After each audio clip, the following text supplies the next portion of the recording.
Okay, this really pissed me off, and I'm gonna talk about it.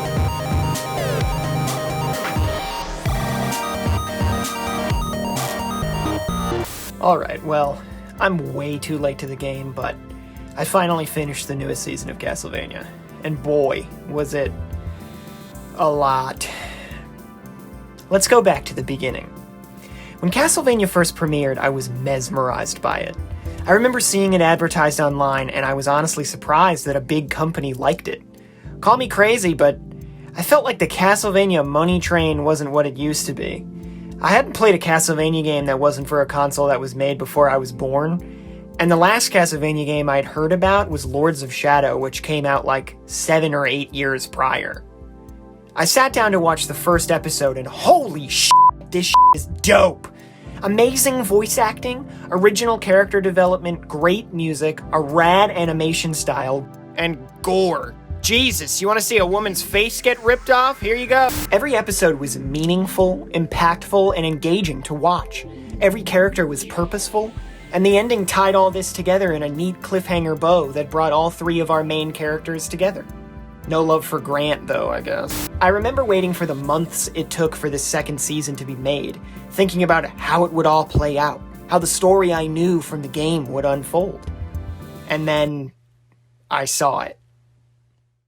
I have to say, even though it didn't captivate me like the first season did, I still thought they did a pretty fine job with Season 2. It gave us some more backstory into the world, like how Wallachia is dealing with Dracula's horde, or what the rest of Wallachia thinks is even going on. I really appreciate world building, because that's one of the things that keeps me interested and invested in the story. Season 2 did a pretty good job of making me feel like the world was alive and real.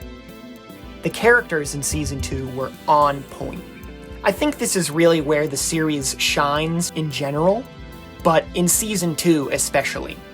The dynamic between our main characters is really strong, and I felt as though I could buy all of their interactions.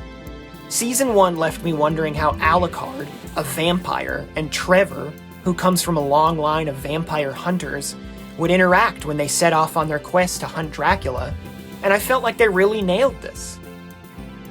I don't think anyone represents how well done the characters are in Season 2 than Dracula, voiced amazingly by Graham McTavish. This man really takes control of this character and brings him to life in a way almost unrivaled by his castmates. Seeing his rage and pain throughout the second season as he walks through his castle, waging a war that seems to leave him more tired than satisfied, kept me invested as the story continued, and McTavish illustrates this incredibly with his voice work. Having a villain you hurt and feel for provides a much richer story experience, in my opinion, and I feel like Dracula is the prime example of this.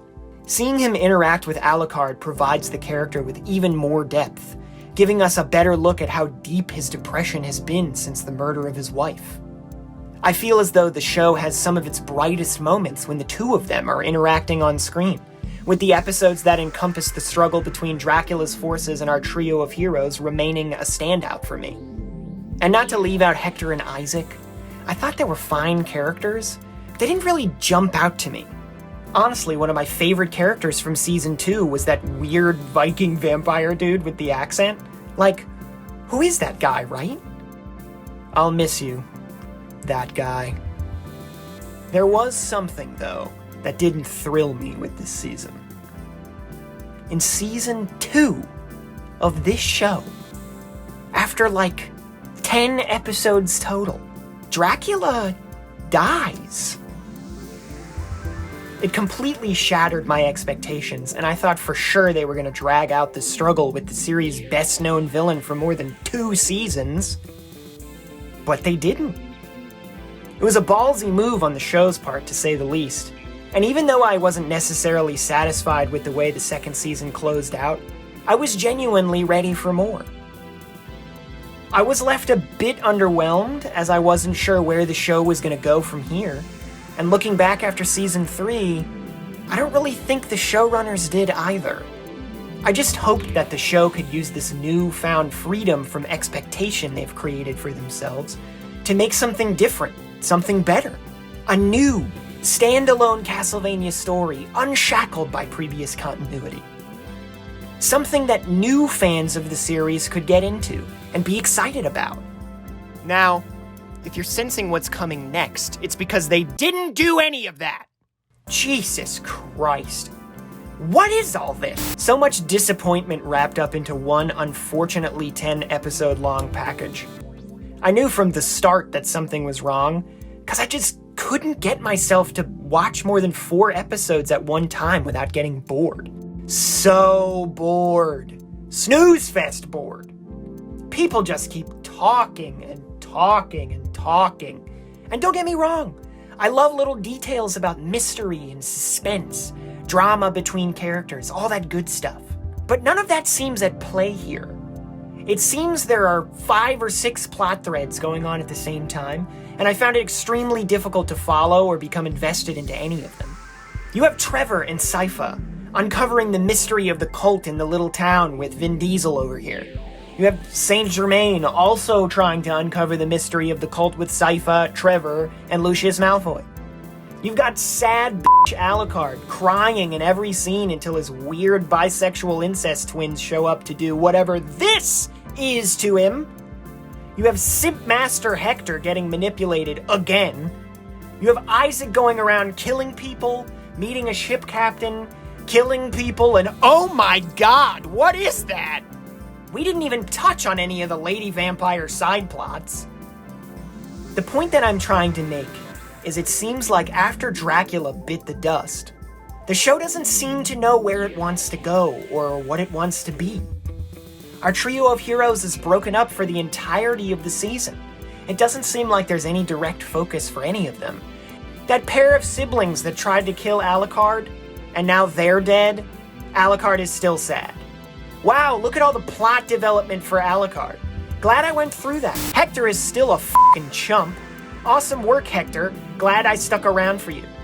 Isaac is still murdering relentlessly and hasn't changed at all. In fact, it seems like he wants to murder even more people now and has even more power to do it. Even Sypha and Trevor don't change. They were cold and pissed at the world before, and they're cold and pissed at the world now. Maybe even more so since they found out about Mayor McKillington children. Why even include this moment at all? After all this time, I'm still genuinely not sure what I was supposed to take away from this revelation. He tells them, "Everything small that happens is big news around here."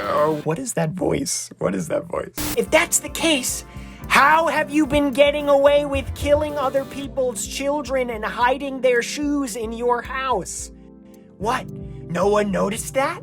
No one checked the pit beneath the apple tree that happens to have decades of dead children's corpses in it? And what are Trevor and Sypha supposed to make of this information?